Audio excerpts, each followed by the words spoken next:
Hello friends, welcome to विज्ञान top 9 classes. मैं अनुराग sir आज लासा मासा के चैप्टर में भिन्नों का लासा मासा निकालना सीखेंगे। तो दोस्तों, भिन्नों का लासा मासा कैसे निकालते हैं?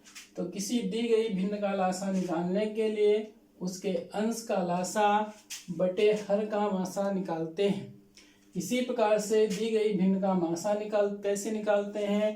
अंश का मासा बटे हर का लासा निकाल लेते हैं। इस प्रकार से हम भिन्नों का लासा मासा ज्ञात कर लेते हैं। लेकिन दोस्तों, यहाँ पर आपके पास जानकारी होनी चाहिए कि जो भी भिन्नें दी गई हों वो सरलतम रूप में होनी चाहिए।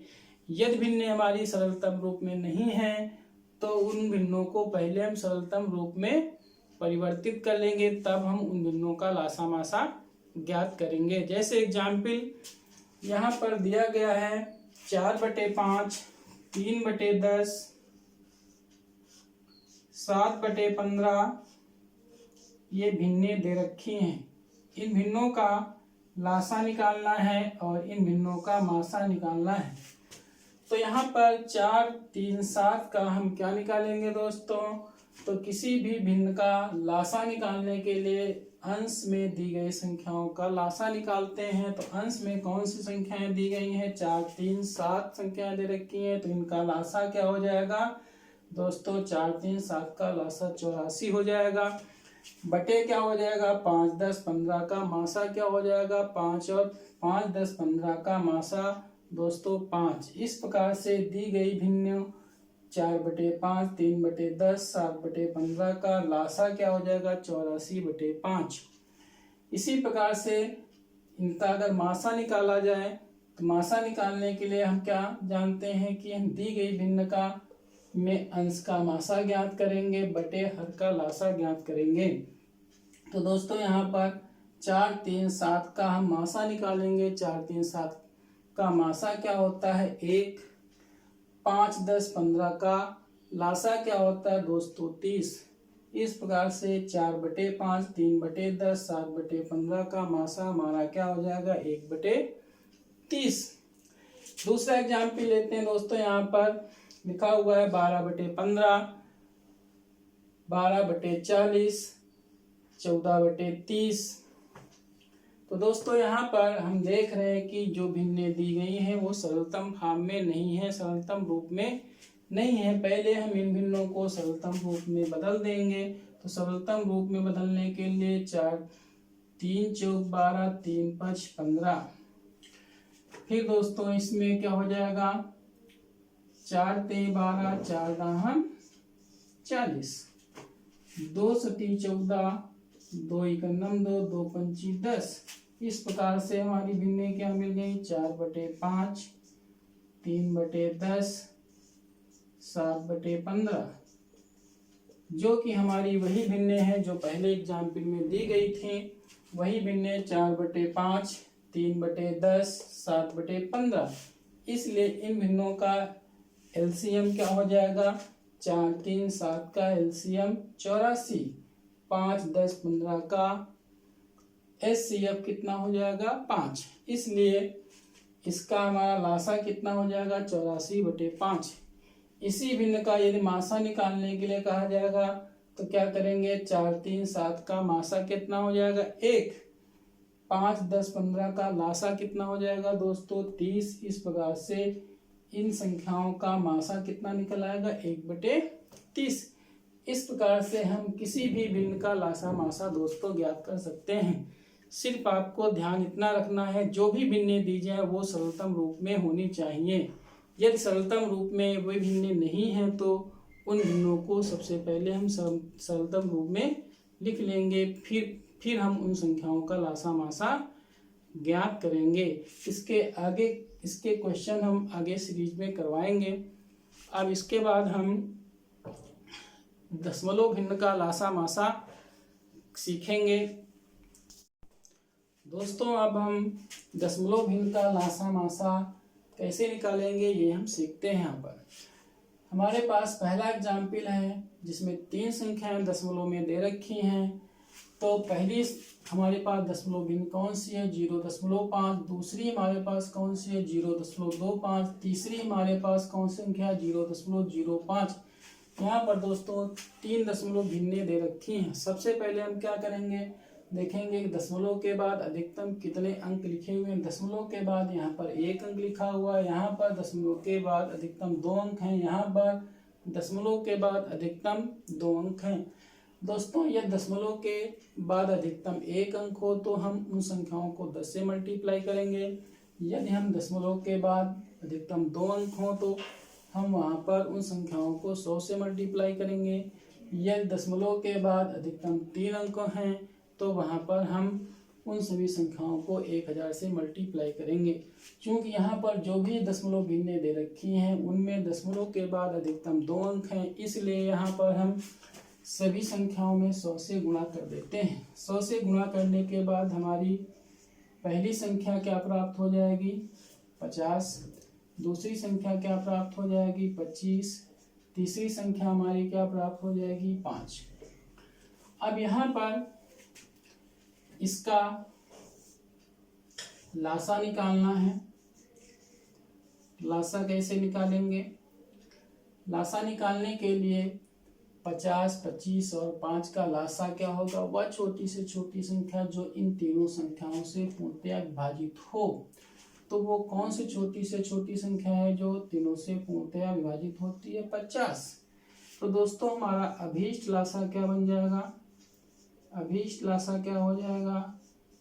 चूंकि हमने यहाँ पर संख्याओं को 100 से मल्टीप्लाई किया था इसलिए यहाँ पर हम 100 से भाग कर देंगे। अब हमारा यहाँ पर 0 0 कट गया, 0.5, इसलिए यहाँ पर हमारा लासा कितना मिल गया दोस्तों? 0.5। यदि यहाँ पर हमको मासा निकालना होता तो हम क्या करते? वह बड़ी से बड़ी संख्या जो इन तीनों संख्याओं को पूर्णतया विभाजित करती हो। दोस्तों ऐसी कौन सी संख्या है जो इन तीनों संख्याओं को पूर्णतया विभाजित करती है? वो संख्या है 5। तो हमने 5 लिख दिया। यहाँ पर अभीष्ट मासा निकालना है दोस्तों। अभीष्ट मासा निकालने का मतलब है हमने तीनों संख्याओं में 100 से यहाँ पे मल्टीप्लाई किया था, इसलिए यहाँ पर हम 100 से भाग कर देंगे। तो दोस्तों यहाँ पर हमारा अभीष्ट मासा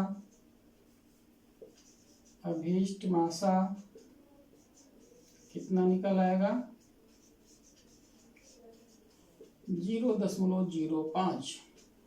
ये हमारा मासा निकल आएगा। दूसरा एग्जाम्पल देखते हैं दोस्तों। दूसरा एग्जाम्पल हमारा दिया हुआ है 0.12, 4.8, 0.72, 1.20। 4 संख्याएं यहाँ पर दोस्तों दे रखी हैं। 4 संख्याओं में देखते हैं दशमलव के बाद अधिकतम कितने अंक लिखे हुए हैं। दशमलव के बाद अधिकतम 2 अंक लिखे हुए हैं, इसलिए सभी संख्याओं को हम 100 से मल्टीप्लाई कर देंगे। 100 से मल्टीप्लाई करने के बाद पहली संख्या 12 प्राप्त होगी, दूसरी 480 प्राप्त होगी, तीसरी 72 प्राप्त होगी और चौथी संख्या 120 प्राप्त होगी। अब दोस्तों यहाँ पर हम इनका लासा निकालते हैं। तो हम देख रहे हैं कि सभी संख्याएं हमारी 12 से डिवाइड हो रही हैं। तो 12 × 12, 12 चौक 48, 12 छंग 72, 12 120। फिर हम दोस्तों 2 से काट देते हैं। ये कितना हो गया? 20 हो गया। ये 2 3 6 हो गया। ये 2 5 10 हो गया। फिर 2 से काट दीजिए। 1 हो गया, 10 हो गया, 3 हो गया, 5 हो गया। फिर कितने से कट जाएगा? 2 से कट जाएगा। 2 5 10 हो जाएगा, 3 हो जाएगा, 5 हो जाएगा। फिर हम 3 से डिवाइड कर देंगे। 1 हो गया, 5 हो गया, 1 हो गया, 5 हो गया। अब दोस्तों हम 5 से डिवाइड कर देंगे। 1 हो गया, 1 हो गया, 1 हो गया और आपका 1 हो गया। इसलिए लासा हमारा क्या बन गया दोस्तों? लासा 12 × 2 × 2 × 2 × 3 × 5। तो दोस्तों हमारा 2 दूनी 4 दूनी 8, 8 5 40, 40 × 3 120, 12 12 144, 1440। तो अभीष्ट यहाँ पर अभीष्ट लासा कितना हो गया? अभीष्ट लासा कितना हो गया दोस्तों? 1440 को हम क्या करेंगे? 100 से भाग कर देंगे। ये 0 0 कट गया, 14.4 ये हमारा आंसर बन गया। यदि यहाँ पर दोस्तों मासा निकालने के लिए कहा जाता तो हम देख रहे थे वो बड़ी से बड़ी संख्या कौन सी है जो चारों संख्याओं को पूर्णतया विभाजित की थी। तो वो बड़ी से बड़ी संख्या कौन सी दोस्तों? 12, जो चारों संख्याओं को पूर्णतया विभाजित किया था। अब क्या करेंगे? 100 से यहाँ पर डिवाइड कर देंगे तो दोस्तों मासा क्या हो जाएगा? 0.12। ये हमारा आंसर बन जाएगा। दोस्तों यहाँ पर हमने दशमलव भिन्नों का लासा और मासा ज्ञात कर लिया है। दोस्तों हम इसको दशमलव भिन्न को भिन्न में बदल कर भी लासा मासा इनका हम ज्ञात कर सकते हैं। जब हम आगे क्वेश्चन आपको समझाएंगे तो वो भी तरीका हम आपको बता देंगे कैसे करेंगे। तो अब इसके बाद हम यहाँ पर दशमलव भिन्न का लासा मासा निकालना सीख गए हैं। अब इसके बाद हम घातांक का लासा मासा निकालना सीखेंगे। अब हम दोस्तों घातांकों का लासा मासा कैसे निकालेंगे ये हम देखते हैं। तो मैंने 2 एग्जाम्पल्स लिए हैं। पहला एग्जाम्पल्स है 5 की पावर 1, 5 की पावर 2, 5 की पावर 4, 5 की पावर 6, 5 की पावर 12। तो दोस्तों यहाँ पे लासा कैसे ज्ञात करेंगे? देख रहे हैं कि हमारे में सभी में आधार हमारा समान है, घातें हमारी यहाँ पर भिन्न भिन्न लिखी हुई है। तो हम देख रहे हैं दोस्तों हमारी जो घात सबसे अधिकतम लिखी हुई वही हमारी लासा यहाँ पे हो जाएगी। यानी 5 की पावर 12 हमारा लासा हो जाएगा। यहाँ पर 5 की पावर जो न्यूनतम लिखी है वो हमारा मासा हो जाएगा। दूसरे एग्जाम्पल्स में हमने माइनस में घात लिख दी है।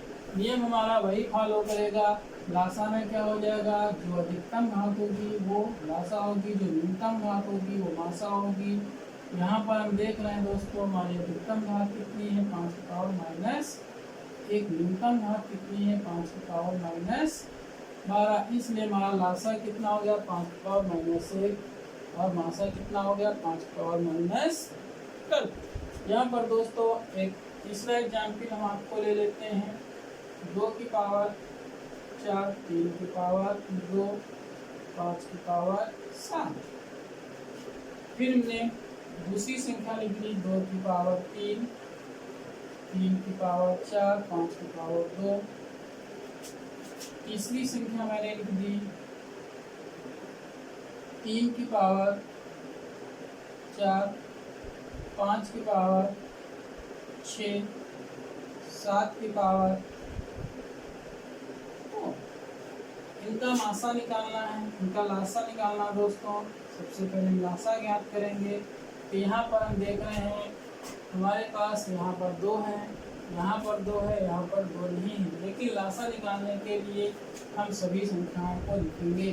तो 2 की अधिकतम घात क्या है? 2 की अधिकतम घात कितनी है? 2 की पावर 4। 3 की अधिकतम घात कितनी है? 3 की पावर 4। फिर यहाँ पर 5 की अधिकतम पावर क्या है? 5 की अधिकतम पावर 7 लिखी हुई है। 5 की अधिकतम पावर 7 लिखी हुई है। फिर 7 की अधिकतम पावर कितनी लिखी हुई है? 2 लिखी हुई है। इस प्रकार से दोस्तों हमारा लासा कितना हो गया? 2 की पावर 4 इंटू 3 की पावर 4 इंटू 5 की पावर 7 इंटू 7 की पावर 2। यहीं पर दोस्तों अगर हम मासा इनका निकालने के लिए कहें आपसे तो मासा क्या हो जाएगा? तो चूंकि यहाँ पर 2 है, यहाँ पर 2 है, यहाँ पर 2 नहीं है। क्योंकि मासा में क्या होना चाहिए कि वो संख्या उन सभी संख्याओं में शामिल होना चाहिए, इसलिए मासा में 2 यहाँ पर नहीं है। यहाँ पर 3 है, यहाँ पर 3 है, यहाँ पर 3 है। तो 3 की न्यूनतम घात, तो 3 की न्यूनतम घात क्या बनी? 3 की पावर 2। 5 की न्यूनतम घात क्या बनी? 5 की पावर 2। चूंकि 7 की पावर 2 यहाँ पर है, इस संख्या में नहीं है, इस संख्या में नहीं है, इसलिए 7 की संख्या यहाँ पे नहीं लिखी जाएगी। इसलिए हमारा एक है यहाँ पर दोस्तों बन गया मासा। इस प्रकार से हमने घातांकों का लासा मासा सीख लिया है। अब इसके बाद हम 2 संख्याओं के लासा मासा और उनके बीच हम संबंध ज्ञात करेंगे। क्या होता है। अब हम दोस्तों यहाँ पर दी गई संख्याओं और लासा मासा के बीच संबंध देखेंगे क्या होता है। तो दो संख्याएं दे रखी है, पहली संख्या x दे रखी है, दूसरी संख्या y दे रखी है, और इन दोनों संख्याओं का लासा क्या दे रखा है, l दे रखा है, उनका मासा h दे रखा है। तो पहली संख्या इंटू दूसरी संख्या बराबर क्या होता है, लासा इंटू मासा, अर्थात पहली संख्या x हो गई इंटू दूसरी संख्या y हो गई, लासा कितना हो गया, l हो गया, मासा कितना हो गया, h, अर्थात x y बराबर l इंटू h। यहाँ पर एक एग्जाम्पल ले लेते हैं। मान लिया पहली संख्या हमारे पास क्या है, 60 है, दूसरी संख्या हमें ज्ञात करनी है, दोनों संख्याओं का एलसीएम कितना है, 300, दोनों संख्याओं का मासा कितना है, 15। तो दोस्तों पहली संख्या x 60 हो गई, दूसरी संख्या आपको ज्ञात करनी है, l कितना हो गया 300, h कितना हो गया 15।